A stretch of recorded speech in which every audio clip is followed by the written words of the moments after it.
some letters, some ancestry, and intermarriage today on another episode of the Bible in 1 Year with the Preacher's Husband.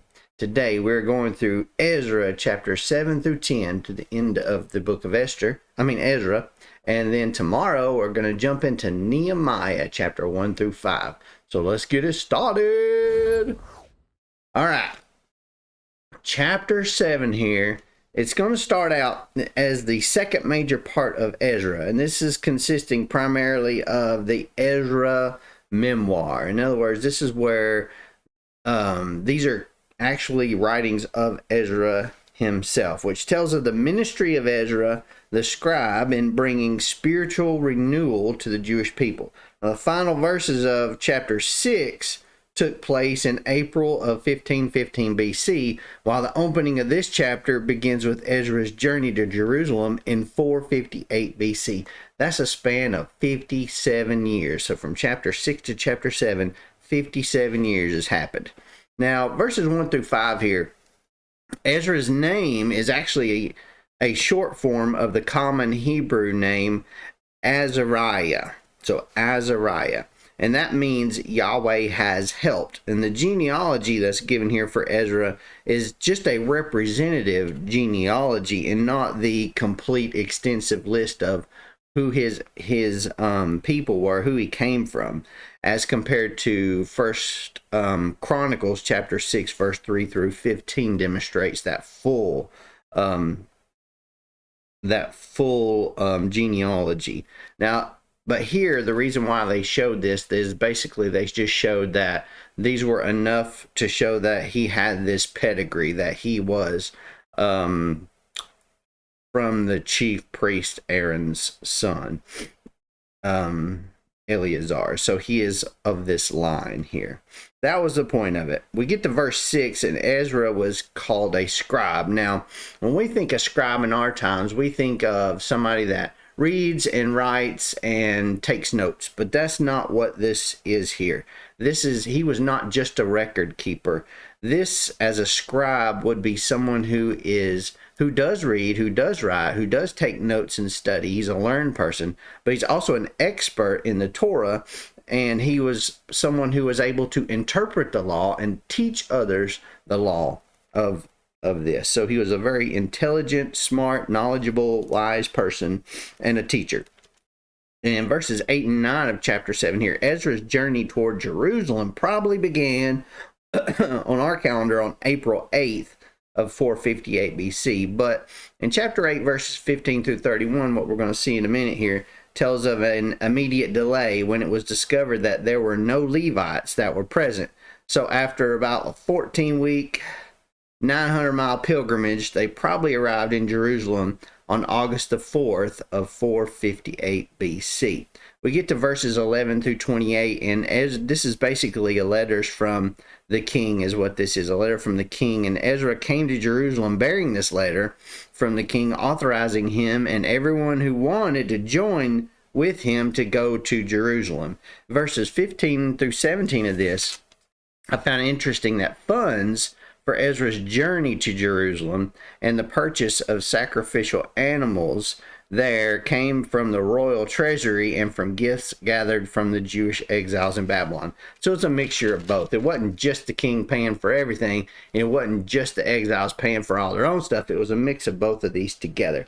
And I found it amazing that in verse 20, the king seems to have given Ezra a blank check here, when he basically says, you may use the royal treasury to pay for anything else needed for the house of your God. Cha-ching! There you go. So the king was super supportive here. Verses 21 and 22.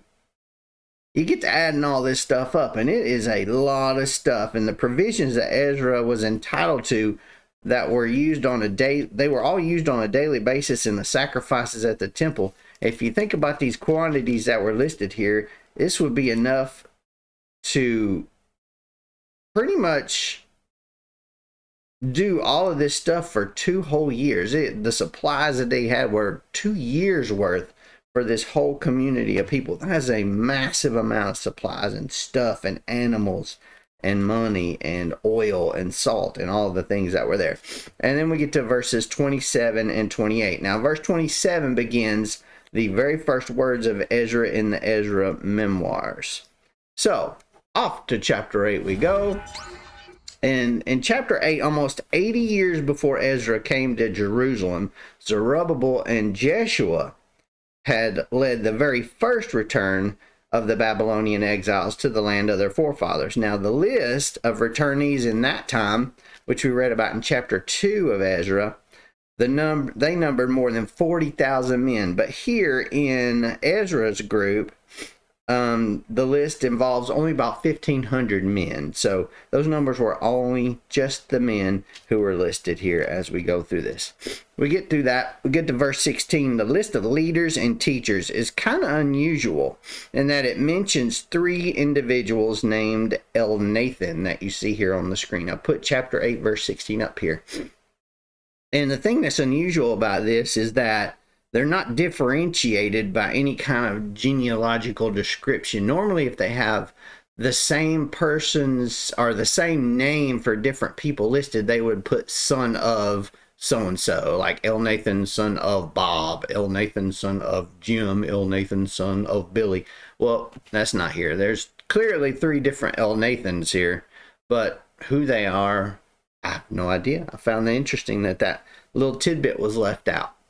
We get to verse 24 and 25, and Ezra appointed these 12 priests. They are preparing for the return at this point, and he appoints 12 priests and 12 Levites to bring their treasure to Jerusalem. Both the gifts from those joining Ezra on the journey and those given by the king and his officials. So they're the ones bringing all the stuff, so to speak. And of course, you get to verse 31. The actual departure for Jerusalem took place on the 12th day of the first month. Not the first day of the first month. That was when they started, but when they actually set out was the 12th day of the first month, which would have probably been around April 8th, 458 BC. And it wasn't as originally planned because of the need to find those Levites that we talked about to join the returnees. There were no Levites, so they had that delay to get there. And that brings us to chapters 9 and 10. Dun, dun, dun, dun, the meat and potatoes. And this is about Israel's intermarriage and Ezra's confessions of that. And then, of course, when we get to chapter 10, the sending away of the foreign wives and children. Well, Ezra had not long returned from delivering the king's edicts when some leaders presented him with this genuine threat to the post-exilic Jewish community. And that was intermarriage between Jews and pagans, okay? The extent of the problem is shown in that all 3 major groups of the community were involved. That is the laity, or the people of Israel, as well as the priests and the Levites that are mentioned here. And all this is in verse 1. Verse 2, the situation was made even worse because the leaders and the officials had actually taken the lead in this unfaithfulness, because we had read that you were not supposed to intermarry with pagans. You were not supposed to marry people of other religions. So you see, the issue here was not about race at all. It's actually about religion. So I did a little research and I looked all through the Bible and I've done some commentaries, and I was like, where does it talk about you can't intermarry between different racial groups? Well, it doesn't. Intermarriage in the Bible is specifically mentioning intermarriage religiously. So in other words, if a Jewish marries a pagan, then that's an intermarriage, and that's not supposed to be good, because if you read back and through the history, the pagan sides tend to, if you try to intermingle those two, the pagan sides tend to draw the Jewish into doing sinful things, is what the concept here is, and that's what they were referring to. If we were talking about interracial marriages, I mean, think about what we just read. Queen Esther, she was a Jew, but who did she marry? She married a pagan king. Well, it wasn't really her choice, was it? Because it was the king's choice to marry her. But even though she was in an intermarriage and interreligious marriage, she was still able to overcome those issues. And instead of being corrupted to the pagan side, she actually helped to encourage the pagan side to come to her viewpoints as well. Same thing happens in the New Testament with Timothy. We are always quoting the book of Timothy, but a lot of people don't realize that Timothy was the product of a Jewish mother and a Greek father, who the Greeks had their own set of gods that they worshipped, not the Jewish God. So that was another one of those interfaith marriages as well. So Ezra goes to this confession, right? And he gets to this whole confession to God, because the whole point here was not about prejudice at all. It was actually about survival.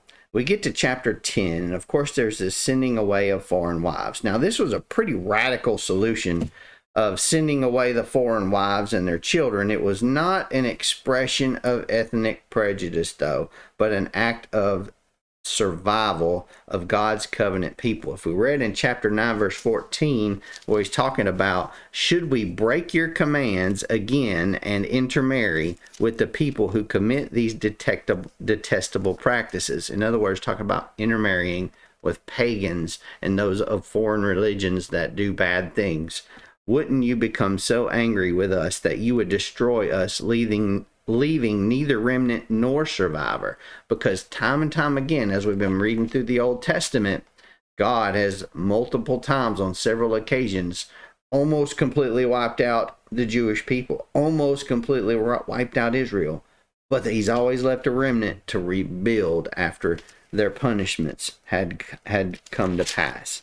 And then, of course, we get to chapter 10, verse 44, the very end of Ezra, and it abruptly ends with no summations and no conclusions that are attributable, but no conclusions. So basically it just ends and says all these are the people that married foreign women, and the book ends. But the reason for this is that Ezra did not used to be its own book. It used to be part of Nehemiah. So it was Ezra and Nehemiah was all one book. So technically this is not really the closing of Ezra. This was just the end of the section on Ezra's ministry as we go into the beginning of Nehemiah's. So there we have it. What do you think? What do you think about it? Do you believe that interracial marriages are spoken against in the Bible? And if so, where are those verses? I've read a lot of them that people say they are, but most of them I can look at and I can go back and I can do the research and find out that it truly meant the religious practices and the religion itself. Now, I will tell you that if a Jew married a pagan and the pagan converted to Judaism, that was no longer considered an interreligious marriage at that point. So those were not counted in this. So I hope this has helped you in your studies. If it has, click that like button, subscribe button. Of course, click the little jingle bell so you get notified the next time I upload a video. And I hope to see you again tomorrow for another episode of the Bible in 1 Year with the Preacher's Husband. We'll see you then.